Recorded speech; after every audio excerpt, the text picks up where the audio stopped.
and welcome to yet another beautiful segment of the Green Line right here on Rapid TV. This is the segment where we get to talk about agricultural practices here in Nigeria and globally. Nigeria feeds itself, or at least it used to.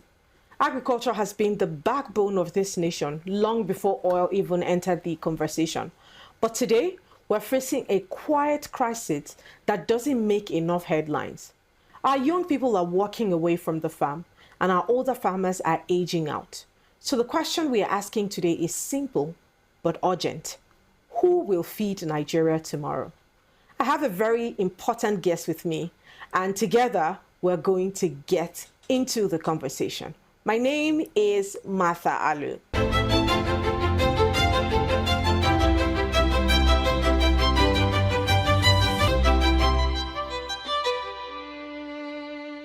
All right, and today we have a guest who is as interested in dissecting this conversation as myself. His name is Mr. Oladokun Oladele Osuntokun. Thank you so much for joining us on the show this morning. It's a pleasure to be here. All right. And Mr. Oladokun is an agricultural business development manager of the CBN Network Global Concept Limited, Abuja. And he does a number of other things. So you understand when we talk about agricultural business and a person is worried about the decline in agricultural practices.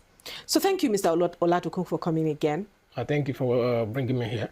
All right. Let's talk about this imminent crisis at hand. I remember when we had a conversation yesterday, you were talking about how younger people are no longer interested in, participating in agricultural practices. And we also have noticed a decline in, our participation generally. So what is that like? Can you speak to us about it? I think the image of farming or agriculture itself that we have cultivated over years has been the challenge for most young people to come into agriculture.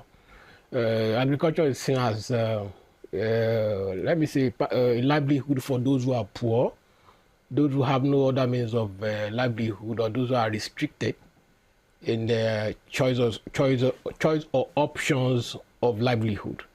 And then you won't blame them when you see a typical farmer in the rural areas or the villages. They're always looking dirty in tattered clothes with hoes and cutlasses. That does not. There's nothing glamorous in that very look. It speaks of poverty and wretchedness.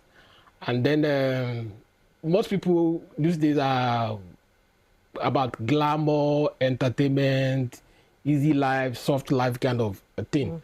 And then if you want to attract the young people into the field of agriculture, you need to do a lot to take away that very image. And nobody seems to be very concerned about that. And so if government or even the Farmers Association are not really concerned about that, the time will come when you find virtually no one going to plant. The only saving grace we have now is that Nigeria has a very porous borders. We are, even our neighboring countries bringing food because we have the number, and so there is market. So logically, they will bring their things here. If you go to Chad, majority of cowpea planted around in the borders of Chad, Nigeria, majority of the cowpeas we have around Maiduguri side are brought in from Chad, Niger. Let me see, over 60%. And so that shows that we live on the benevolence of our neighboring nations that are bringing in food.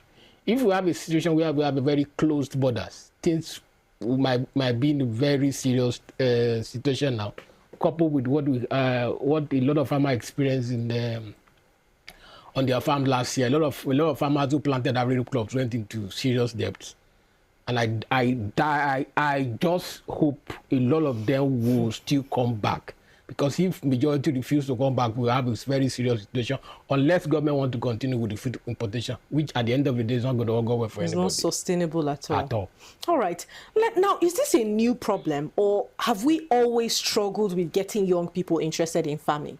Because You know, I was reading, catching up on a few agricultural articles, and they said this problem of agriculture started off after the oil sector started to bloom. But what is your take on this?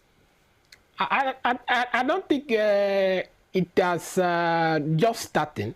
It has always been with us. The only problem we have is that I think the new generation of Nigerian youths are tech savvy.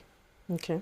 Unlike what we have in the last 30, 40 years ago. And then the tech application to the lifestyle of most Nigerians or most humans has made things easier, softer, and not the kind of life we are used to where you have to put in effort, stay in the sun, stay in the rain to make ends meet.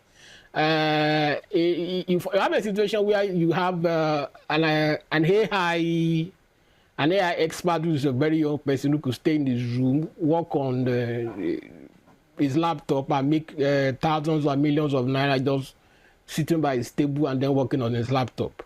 A lot of young people will find it more attractive than taking, let me say, kilometers to go on to the farm where you'll be beaten by insects, where you'll be beaten by sun, where you'll be beaten by rain. And at the end of the day, it's possible that what you planted on that crop might be eaten by cattle. Or I don't want to say this, anything goes to happen on the farm these days. So people are even very careful about going to the bush, having to plant where you are not even sure of what you get at the end of the day for what you are planting or for even the livestock. If you are in the livestock, or for the livestock you are rearing, there's no guarantee in what you are doing. You should have a kind of price guarantee and an insurance, agri insurance system that works for everybody, or that captures everybody. Yeah. Most of those things are not really, some, of course they exist, but they are not really effective on a large scale. If you have a situation where you are sure of the prices of, okay, I want to plant cowpea, let's say I'm a youth, I want to plant cowpea, it's just a question of just standing in my office or in my room, making calls to the clearing company that will clear the land. They will clear, another company will also clear and plow. The same company will also plant. So what you do as a farmer or an agro entrepreneur is just to coordinate this thing and disburse money. But some of these things are not as easy as we have said it in the studio now. It takes, you might be queuing for a tractor for ages, that the time will go and you'll not be able to plant. You might not even get the seeds. You might not even get the seeds that you want. And you have a lot of influx of so many high GMO seeds these days that I don't, for me personally, I don't usually subscribe to them because some of those things have not really undergone a long year kind of testing for them to be introduced. And then consider also the environmental factors that we face here. Some of our heirloom seeds, some of the seeds have been used to in the years past, decades past. Some of them are used to a lot of pests, some of them are used to a lot of fungus, some of them are used to a lot of weather changes. So they could bear when some of these anomalies in the weather and the environment come, some of those seeds and then the plant that come out of it are able to bear those things. By the time you bring in some of these hybrids or GMO stuff, some of them are not being exposed to some of these vagaries of weather, vagaries of pests, and so many other things. So it's likely that along the line, maybe 2, 3, 4, 5 years the line, you could just have issues that everything we just seen, and then we have the total loss of crop or total loss of income for a lot of people. And you know the number of millions of people that are involved in agri, right from the farm to the table. Okay. So you have a lot of situations where a lot of people will just run out of money, run out of income, and it's going to have a lot of negative social consequences. So we have to be very careful how we run our farm sector. We need to create a system where young people, right from primary schools, how many schools usually have school gardens? You don't. In fact, you have situations where even if you have pupils or students to get in physical work, you have parents coming around, don't trouble my kids. And then a lot of school proprietors, a lot of school heads are very careful about what the feedback of parents will be when you engage their sons or daughters in physical work, not to talk of farm activities.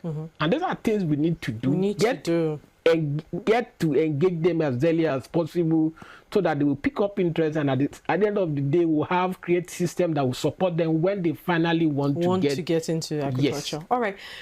Most of what you have spoken about is about the mental construct of a lot of young people regarding agricultural practice. In fact, you did talk about, oh, they're putting on rags, and because of that, a lot of young people think that that is like a standard, or that is what an average farmer should look like. So we have also established that the problem is the perception of farmers. How do you think that we can deconstruct this mindset that a lot of people have when it comes to farmlands? Because again, if they haven't seen people that thrived in that sector practically, it becomes difficult to see or to know that agriculture is such a profitable business. So how can we deconstruct this mindset? I think the onus is on government mostly, and then also the farmers associations. Or some of the farmers associations are not even organized. So for them to for someone to ask them to be concerned about or to focus on trying to attract young or youth people into the system might not really be their concern for now. A lot of them are even trying to float economically or financially. So I think the government needs to do a lot. We need to bring farming as a profession, as a business, into their consciousness. It is not really about just running hard adverts once in a while. You need to bring farming into, let me say, even the way we use some of our things on TV, on Facebook, on Instagram, on TikTok, and the rest. Most of these things are not really happening. And then even in the academic pursuit, I think we need to even change some of the curriculum we have in even some of our institutions. I hear, okay, for secondary school, I think it was changed. For secondary school, a lot of people are making, maybe government, I think government makes agric an option, which should not be. Everybody should be forced or compelled to take agric science at secondary school level. It's not only on the theoretical level where you just, you call it, there's this name, particular name they used to give practicals, where they only teach you the practicals in theory. I don't think this, you used to give the excuse as you have some schools in urban areas that they don't have access to land to practice. No matter how small its space is, you can practice agric. Either with tiny corner, you can rear guinea pig, you can rear rabbit, you can also rear broilers or even layers at a very small scale. Because there are different aspects. Yes, and you get them to have interest at a very early age. By the time you have a 7-year-old girl, a 7-year-old boy, whom he has to feed chicken very early in the morning, give them water. By the time he or she becomes an adult, is very vast into that system that he will love. Even if he's not having them as pest, he would just have just as a personal asset. Okay, I have a bed who lays eggs in my backyard. I have a rabbit that I kill on a monthly basis for meat. And then by the time that person grows up, gets out of university, they might naturally want to go into farming. But you don't have all that. And then you also have a situation where there is no really incentive in terms of financially to go into, to also love the subject. Don't make it an option at secondary school level. Compel everybody to take it as a main course. And apart from that, we also need to have programs that will interest secondary school. Have you ever heard about ecotourism, agrotourism? You hardly see students going for agrotourism. Those are excursions. Let's even start with excursions. When you talk about the excursion, you don't see them going for excursion. In agri, it's always about amusement park, industries, and most of them are not even agro-allied industries. Okay. But yeah, maybe chemical, industrial chemical places. But you need to get them to have excursions, agrotourism into agri-concern, agri-enterprises, even outside the country. By the time you take a group of students, maybe from Abuja, you take them to a place like Tanzania to go and see cattle ranch. By the time they come back, that memory will always be with them for the rest of their lives. Maybe attach it to a particular event or achievement to the school, or maybe maybe let's say the best school who has the best performance or the best pass in agri science at secondary school level, the best student, maybe 30 will be sponsored to South Africa to go and inspect a poultry concern, let me say a hatchery. The fact that living in Nigeria, going to that place, seeing how things are done on a modern scale, will instill that passion in them to get engaged over time. And those are ways you need to do things. It's not that you just sit down and then you wait until things go bad or things go wrong, that you now start running around how to fix things or how to start to import food. No, I don't think we should be running a kind of haphazard kind of system when it comes to agri. We need to plan, and then we also need to sit down, have a feedback from farmers. I used to say these things many times. When government plan policies, you put it to, let me say experts, you call it the ESCOs of farmers associations to talk to them, and then you force it on the farmers. And then the next 2-3 years down the line, you don't call back the farmers on the field and ask them, how did all these things that we asked you to do, how has it gone? You don't get that kind of feedback. And it doesn't have to pass through the farmers' ESCOs. Let's have a situation where we have to jump the ESCOs. Because some of the ESCOs these days are not really farmers. They're just political figures being asked to just man those posts and those offices for the time their sponsor, who are either governors or local government or other maybe ministers, leaves office.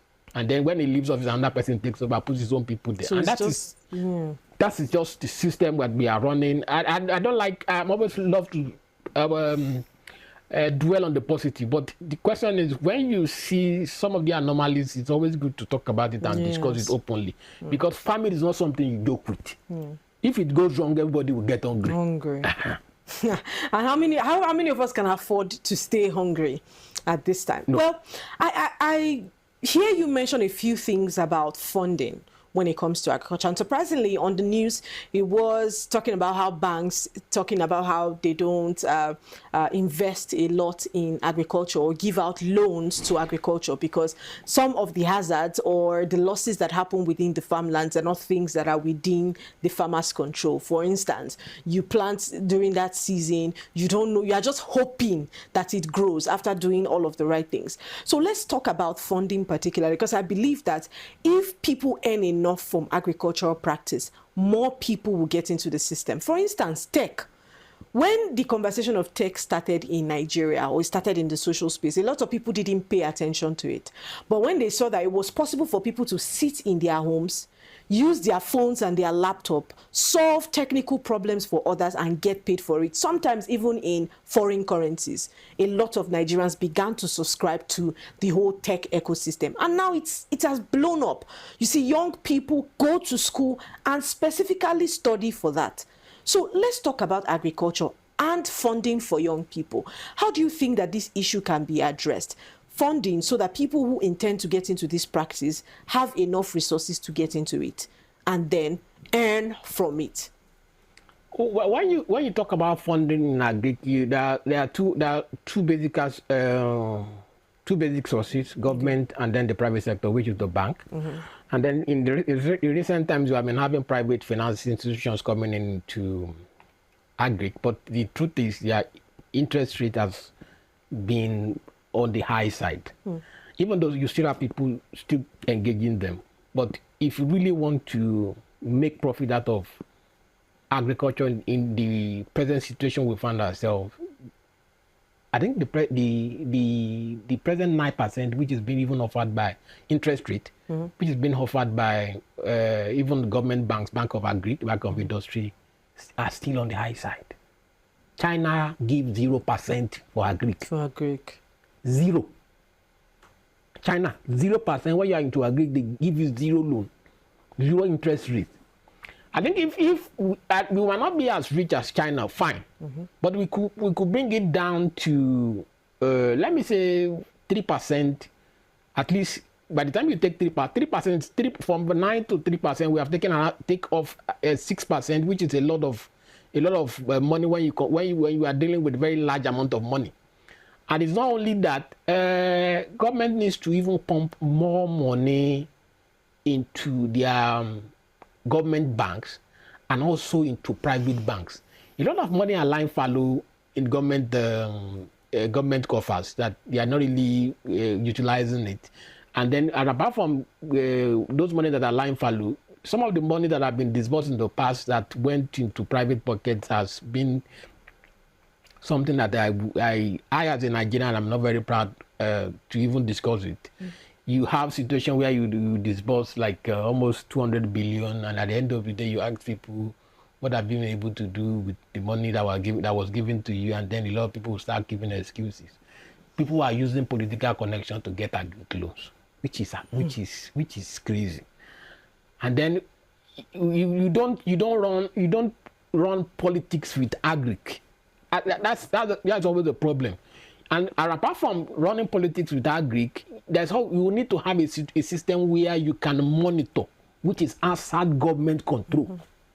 Some of these things are not. The moment you start giving loans to somebody who is one babake in their backyard, they will always have boys who are in need of money. They will come up, register, let me see, companies, farms, names as a farming entity, and at the end of the day, they get loan and they will disappear. That's just my national kick. At the end of the day, we need to sanitize some of these things. First, reduce the interest rate. To make, okay, I think I need to comment to the present federal government. They were putting one of the largest amount of money into back of agric in recent times. I think that is commendable. But I think if we have a situation where we can double or put 10 times 10 of what they've already done, I think it would be nice. By the time you have money that are enough for people to start, and with inflationary trends now, some of the things we can purchase as cheap as possible in those days, you can't get a machete now. For a young farmer that used to cost 700 naira these days, cost even from the distributor itself costs around 4,500 naira. If you want to buy a good machete, and let me also divert into poultry. In 15-20 years ago, a chick feed, not even chick feed, a day-old chick in those days, a day-old chicks in 2001 used to cost 35 naira. 2 years ago used to cost 500 naira. Now it's 3,900 naira for one. And in the box we have 50. Multiply that. That means if you want to just start raising 100, that means you have to have 390,000 naira. And how many young people can actually excluding drugs, excluding feeding, excluding all those inputs that you will use in the poultry house. Whether you are renting, you are leasing a poultry house, or you are even buying one. A bundle of iron sheet we used to cost around 8,000 naira like 20 years ago. And I think the bundle has around 14 pieces. Now costs around 49,000 naira or 50 and above. So those things are some of the things government need to sit down and talk about. Funding, the percentage, make it available. Don't concentrate money on government banks alone. Give it to private entities or companies who want to loan to agric, and give it to them. And then the moratorium has to be more than 3 months. You can't give somebody loan to start the poultry, and at the end of the day you are asking me after 3 months to raise layer birds from day hold to laying period. It takes around 24 weeks. And that's around 24 weeks, that's around that's roughly 5-6 months. And you're asking that person to pay back, after 3 months. Some of these things need to be changed, and then some of these policies need to be addressed. And then also there's also the need for government to come to farmers' help when it comes to marketing some of the produce. You don't have a ready-made system that links farmers to market easily. So you just have some farmers, especially those who are coming newly into the system, they just get stranded when they start having harvest. You have some and this used to affect a lot of poultry farmers most, because by the time you just produce, you just see some people having stacks of eggs or crates in their houses. They don't know whom to sell to. They'll be asking, and then that's why you see the middlemen coming around to just make things just hard for them, and they will offer them ridiculous price just because they want to offset some of those things they have. So some of these things, we need to get feedbacks from the farmers on the field. Government needs to look at, even the banks also make their own feedback, because how could you be giving people loan and then you are charging 23%? 23%. It's too high. The inflation will kill him, the interest rate will kill him, the market will kill him. And then what do you expect? You want the young person to face all those rigors or challenges. Output will be low. No. Nobody will want to come in. All right. We have raised a lot of fundamental issues here today, which we might not be able to exhaust completely. But let me just ask, if you say something directly to a young Nigerian who is on the fence about agriculture as a career, what would it be? Because we need to move them from the point of this is the problem to this is what you can do now where you are. So what would you say to a 25-year-old who's looking at that, regardless of all of these challenges that we have highlighted here? If I want to advise a young Nigerian to come into agri, what my points would dwell upon will be some of the areas at present where he or she can go into and make money. I think presently now, when you analyze the result of arable crops profitability last year, a lot of farmers went into debt, and that is sad. You can't advise a young Nigerian to plant arable crops, and at the end of the day, he or she went into debt. Believe you me, next year it's not coming back. Then where are those areas when it comes to crop production or crop planting, where a young farmers could come in? A young farmers could come in areas where those crops are for export, and then it has to be an annual crops. Those are areas you can advise young persons to come up. And two, you need to advise them to always get their marketing strategy right before they even start anything. Yeah. Once they're able to, and most times let them go into contract farming, because you sign a contract to produce it. Once it is done, you have a fixed price to get for it, and then you are safe, you get your money back. And then also you need to also let them know that going to banks to borrow money these days might not be really attractive. Let them settle with government banks where the interest is still low, or like they used to advise us when you were in business school. How do you raise capital? You raise capital from friends, family members, and then even colleagues on the field. Those are where you can start with, and then you're able to start. If you want to start getting money from bank, You might not want whatever you make at the end of the day might go back to the bank. to paying back. All right. So those, for now, these are areas, and then you also need to engage mechanical equipment to be to break to go far. You can't use hoe and cutlasses to do anything. Or farm this. How many acres of land can you cultivate when you use hoe and cutlasses? So you need to employ tractors, and then even you have a lot of Nigerians, young Nigerians, who are applying AI through drones on farms when it comes to spraying farms. So if you want to spray farms, if you have somebody, a tech company who has a drone, or a drone company, because I've seen a lot of multiplication of those tech companies around. You can employ them to come and spray your farm for you instead of carrying knapsacks, sprayers on your back. So it is faster. It is fun to look at. Well, and then it's attractive. There are many other aspects to this story which I'm hoping that we would explore, going forward. Also, I think we need to set up a program here where we can help startups, people who want to start up. So the requisite knowledge from the conceptualization of the ideas to the startup to actually implementing and then the finish line. And we're hoping that we'll do that, very soon here on the Green Line. But honestly, this is where we will wrap it up. Thank you so much, Mr. Oladokun Osutokun. Thank you so much for joining us here on the show this morning. It's a pleasure to come here every time, and it's a pleasure to be at the service of the nation. Definitely would have you here. This conversation is one we should have louder and for longer. Agriculture is not a relic of our past. It is the foundation of our future.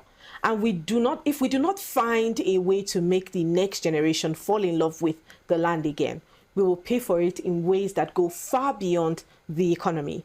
So thank you for joining us, my guest again, and being honest about where we are.